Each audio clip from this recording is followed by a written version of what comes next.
Hello my dear friend, welcome back to our channel. तो आज की हमारी वीडियो का टॉपिक है MCom second year MCO 5 unit number 5 technique of financial analysis. सबसे पहले हम ये देखते हैं कि इस यूनिट में क्या क्या टॉपिक्स हमें कवर करने हैं। Techniques of financial analysis, common size statement, comparative statement, trend analysis, ratio analysis, geopoint model of financial analysis, uses of ratio analysis and limitation of ratio analysis. ये कुछ टॉपिक है जो हमें कवर करने हैं आज की हमारी वीडियो में। सबसे पहले हम देखते हैं हमारे टेक्निक ऑफ फाइनेंशियल एनालिसिस होता क्या है, किस तरीके से हम फाइनेंस को एनालाइज करते हैं, क्या क्या टेक्निक्स का हम यूज़ करते हैं। Investors by shares based on all kind of information about a company, यानी कि इन्वेस्टर्स कौन होते हैं जो पैसे को इन्वेस्ट करना चाहते हैं। जनरल पब्लिक की अगर हम बात करें तो जो अपनी सेविंग को क्या करना चाहते हैं, इन्वेस्ट करना चाहते हैं जिससे कि उनको क्या हो, बेनिफिट हो और उनका जो भी सेविंग है, जो भी अमाउंट है वो क्या हो, इंक्रीज़ हो। तो कहीं पे इन्वेस्ट करने से पहले एक पर्सन जानना चाहेगा उस कंपनी के बारे में, उसके बारे में इंफॉर्मेशन लेना चाहेगा, उसी के बाद ही तो वो इन्वेस्ट करना चाहेगा ना।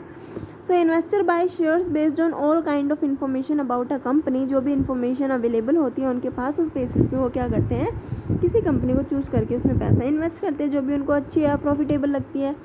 For example, it may be that a particular firm has invented a new drug or is a takeover candidate or has started export to a boom region of the world or has discovered new seams of gold. Any of these factor may be sufficient to give the shares a short term boost। यानी कि मान लो ये सारे कुछ हमने factor पढ़े कि मान लो एक बिज़नेस ग्रो करना चाहती है कंपनी, या गोल्ड में इन्वेस्ट कर रही है, कुछ भी ऐसा कर रही है, जब पता चल रहा है इन्वेस्टर को हाँ ये कंपनी ऐसा कर रही है, इन्वेस्ट कर रही है, तो उसमें इन्वेस्ट करेगा क्योंकि उसको लग रहा है कि हाँ वो कंपनी कुछ ही समय में क्या कर लेगी, बूस्टअप कर लेगी, अच्छा खासा प्रॉफिट अर्न करेगी। So but despite all this it is important to realise that profit are the key to a company long term performance. Without profit a company can not invest in growth, cannot repay loan and cannot pay dividend. Eventually its very survival may be in doubt. So most analysis directed towards understanding the company profit. अब क्या होता है कि company मान लो नई drugs में invest कर रही है, कहीं पे भी कंपनी पैसा ले रही है अगर जनरल पब्लिक से, वो भी तो कहीं ना कहीं इन्वेस्ट कर रही है, कंपनी भी तो इन्वेस्ट करेगी, तो कंपनी को भी सोच समझ के पैसा इन्वेस्ट करना चाहिए कि वो कहाँ पे पैसा इन्वेस्ट करे, ठीक है। क्योंकि कंपनी के लिए जो मेन जो इम्पोर्टेंट चीज़ होती है वो होती है प्रॉफिट। अगर एक कंपनी को प्रॉफिट ही नहीं होगा तो वो कहाँ से जो है लोन का पैसा पे करेगी, किस तरीके से इन्वेस्टर्स को डिविडेंड देगी। तो अगर कंपनी प्रॉफिट ही नहीं अर्न कर रही है तो वो लॉन्ग टर्म तक सर्वाइव ही नहीं कर पाएगी।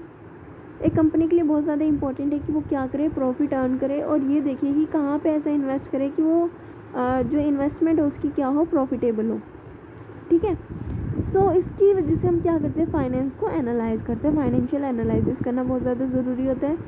सो financial analysis done to try and predict the future performance of a company. This of course has some limitation as well.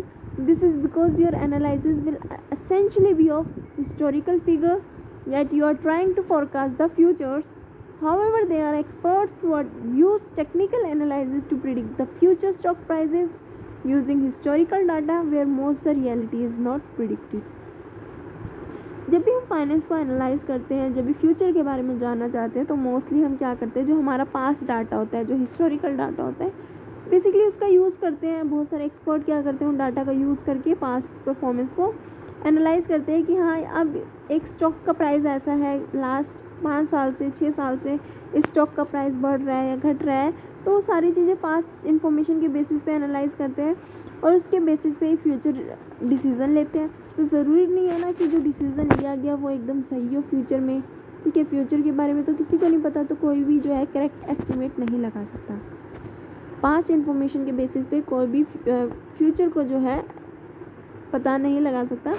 तो हो सकता है कई बार सही भी हो और कई बार गलत भी हो सकती है।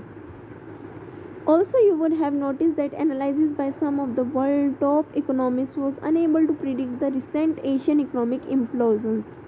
So you should be aware of the fact that there are some pretty important limitations to what you can expect from financial analysis. यही कहा गया है कि बहुत सारे लोग ऐसे हैं जिन्होंने प्रिडिक्ट किया था लेकिन उनकी प्रिडिक्शन क्या थी, गलत चली गई थी। So apart from this, it's highly important to check whether the company is operating efficiently.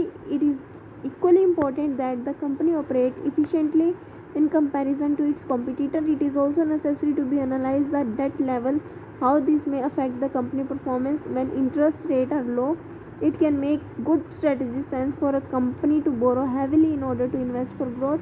But once interest rates start rising again, it may be that the company profit come under threat, and it is important to gauge its ability to repay its loan. So mostly financial analysis would be directed towards three major areas: profitability, productivity, risk. ठीक है, तो basically यहाँ पे क्या कहा गया, एक firm को अपने कॉम्पिटिटर के साथ क्या करना चाहिए, कंपेयर करना चाहिए। उसके बाद इसको ये पता चलेगा कि वो कितने एफिशिएंट तरीके से जो है वो वर्क कर रही है। ठीक है, अब क्या होता है कि कंपनी को ये डिसाइड करना है कि कितनी उसको डेट लेनी चाहिए, ठीक है, कितनी उसकी इक्विटी होनी चाहिए। तो ये सारी चीज़ें भी एक फर्म की फाइनेंशियल पोजीशन को बताती है कि एक फर्म की फाइनेंशियल पोजीशन क्या है। ठीक है, अगर तो इंटरेस्ट रेट लो है तो फर्म ज़्यादा से ज़्यादा क्या कर सकती है, लोन का यूज़ कर सकती है। लेकिन अगर इंटरेस्ट रेट बढ़ने लग गया तो फर्म को जल्दी करनी चाहिए कि वो अपने लोन को रिपे कर दे। ठीक है, वरना एक फर्म के लिए बहुत ज़्यादा दिक्कत हो जाएगी। अगर फर्म को प्रॉफिट ज़्यादा नहीं हुआ और उसको इंटरेस्ट ज़्यादा देना पड़ गया तो कहाँ से देगी बिना प्रॉफिट के। तो उस केस में जो है वो रिलायबल नहीं है कि एक फर्म जो है वो लोन का यूज़ करे। तो इंटरेस्ट रेट जैसा होगा उसके अकॉर्डिंग क्या की जाएगी, लोन लिया जाएगा। ठीक है, so in order to perform the analysis we need to do some sort of comparison. Generally the comparison done could be of following type.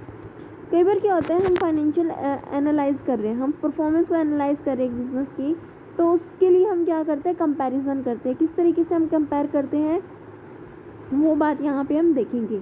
ठीक है, फाइनेंशियल परफॉर्मेंस को एनालाइज करने के लिए एक फर्म क्या करती है, कंपैरिजन करती है। किस किस के साथ करती है, कैसे कंपैरिजन करती है, वो बात हम पढ़ते हैं। तो फर्स्ट है comparing the performance of the interested company with the competitor. जिस भी कंपनी में हम पैसा इन्वेस्ट करना चाहते हैं उसकी परफॉर्मेंस को हम उसके कॉम्पिटिटर की कंपनी के साथ जो है वो मेज़र करेंगे कि उसके जैसे सिमिलर जो कंपनी है वो कैसा परफॉर्म कर रही है। सेकंड, हम कंपैरिजन करते हैं बेंचमार्क के साथ, यानी कि हर एक कंपनी के साथ कंपैरिजन नहीं करते। जो कॉम्पिटिटर जो बहुत ज़्यादा इम्पोर्टेंट कॉम्पिटिटर है एक बिज़नेस के लिए उसके साथ हम कंपैरिजन कर रहे हैं। ठीक है, जो एक बेंचमार्क कंपनी है जिसने एक अपना नाम बना लिया है, ठीक है, उसके साथ हम कंपैरिजन कर रहे हैं। उसके बाद हम क्या कर रहे हैं, कंपैरिजन विद इंडस्ट्रियल एवरेज। ठीक है, उसके बाद आता है comparing the performance of the company over the year. Company की परफॉर्मेंस को हम मेज़र कर रहे हैं कि पिछले 4 साल में, पिछले 5 साल में या पिछले 5 से हम क्या कर रहे हैं, कंपनी को करंट जो सिचुएशन है उससे कंपेयर कर रहे हैं, जानने के लिए कि कंपनी कैसा परफॉर्म कर रही है। किस किस के साथ हमने कंपेयर किया, कॉम्पिटिटर के साथ कंपेयर किया। ठीक है, कंपनी अपने खुद की परफॉर्मेंस को कंपेयर कर रही है पिछले सालों के साथ। ठीक है, उसके बाद हम बात करते हैं कौन सी टेक्निक्स का यूज़ कर सकते हैं। जैसे कि हमारा मेन जो इम्पोर्टेंट क्वेश्चन था कि कौन कौन सी टेक्निक का हम यूज़ करते हैं कंपैरिजन करने के लिए। तो एक तो आता है हमारा कॉमन साइज स्टेटमेंट एनालिसिस। ठीक है, इसके बाद आता है हमारा रेशियो एनालिसिस, इसके बाद आता है हमारा comparative statement analysis, trend analysis, geopoint analysis, जिसको हम स्ट्रक्चर्ड रेशियो एनालिसिस भी बोलते हैं। ट्रेंड एनालिसिस को हम टाइम सीरीज एनालिसिस के नाम से भी जानते हैं, और कंपैरेटिव स्टेटमेंट एनालिसिस को हम क्रॉस सेक्शन एनालिसिस के नाम से भी जानते हैं। सो आई होप आपको पता चल गया होगा कि कौन सी टेक्निक का हम यूज़ करते हैं कंपैरिजन करने के लिए और कंपैरिजन क्यों किया जाता है। ठीक है, फाइनेंशियल एनालिसिस के लिए क्या क्या टेक्निक्स हम यूज़ करते हैं, बेसिकली 5 टेक्निक का हम यूज़ करते हैं, जो कि डिटेल में हम आगे आने वाली वीडियोस में एक एक करके पढ़ेंगे।